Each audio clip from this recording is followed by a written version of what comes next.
For latest news, property investors have been using 99-1 loophole to buy properties.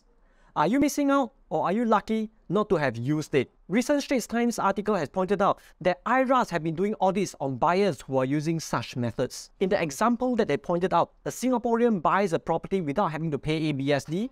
He can't get a bank loan, so logically he's not able to afford that property.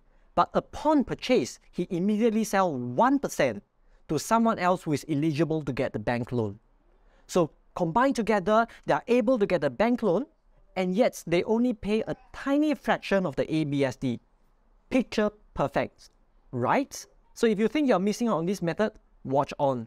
Logically, I'll call this method the 100-1 method because they buy 100% shares first and then they sell 1% away. But anyone who has done a 100-1 or 99-1 purchase and you are concerned, there's a good news and there's a bad news. The good news is, I don't think they are going to find and probe every single case, at least for now. The reason is, I'm talking about like 25% of the total purchase price. So for $2 million properties, we are talking about like 500k to 740k thereabouts. No one have that kind of money, and if they probe every single case, many people are going to fire sell their properties and there'll be a domino effect and property is very likely to crash. The government is not going to do that. The bad news is, there simply is no timeline to do such an investigation, which means to say, if in the future there's a point in time that the market is too bullish and the government wants to curb the property market, they can simply do all this investigation or some of this investigation to curb the market price. I think eventually the government will and should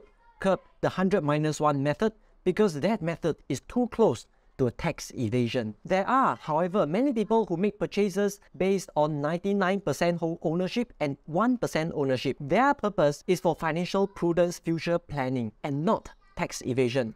I believe this method is there to stay. We don't know if IRAS will one day probe into these cases, but logically, I don't think they will. So to summarize, there's a 100-1 method, avoid this at all costs, and there's a 99-1 method, seems to be spared for now.